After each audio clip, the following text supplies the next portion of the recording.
Nunu had many friends on the farm, including Boss the cat, Arnubi the rabbit, Rowan the horse, and Halahoota the pig. Halahoota, however, wasn't as happy as the others. He was a stout pig with a pink snout and floppy ears. Though he lived comfortably, he couldn't help but feel jealous of the attention and admiration that Nunu received.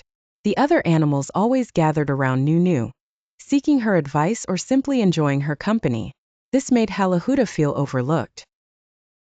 His envy began to fester into resentment. One bright summer morning, the farmer planted a new crop of corn, which quickly became the pride of the farm. The cornfield grew tall and lush, with golden ears that promised a bountiful harvest. All the animals were excited, knowing the corn would provide them with plenty of food. Nunu, as usual, praised the farmer's hard work and encouraged the others to take good care of the cornfield. But Halahoota had a plan. He wanted to bring Nunu down and make the others see her in a different light. He waited until the moon was high in the sky, and the farm was quiet. Then, under the cover of darkness, he sneaked into the cornfield. With his powerful snout and sharp hooves, he crushed the corn stalks, trampling through the field and leaving a trail of destruction behind him. The next morning, the animals were horrified to find the cornfield in ruins. The once tall and proud stalks were flattened, the corn cobs scattered and broken. The news spread quickly, and soon all the animals gathered around the destroyed field, chattering in distress. "What happened here?" Rowan asked. "Who could have done such a terrible thing?" Arnubi wondered, his ears twitching nervously. Boss, with her keen eyes, examined the ground and spotted tracks leading away from the field.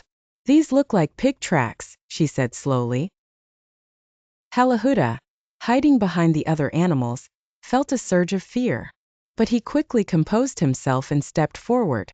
"This is terrible," he exclaimed, feigning shock. But what if it was Nunu? She was the last one to talk about the cornfield yesterday. Maybe she didn't want to share the corn with the rest of us. The animals gasped in disbelief. Nunu? Could their beloved friend really have done this? Nunu, who had been quietly standing at the back, stepped forward. Her eyes were wide with shock and hurt. "I would never do such a thing," she said softly, her voice trembling. "I've always cared for all of you and for our home." But the seed of doubt had been planted, and the animals began to murmur among themselves. Halahoota watched with a mix of satisfaction and guilt as his words took effect. He had wanted to make Nunu look bad, but seeing her so upset made him feel uneasy.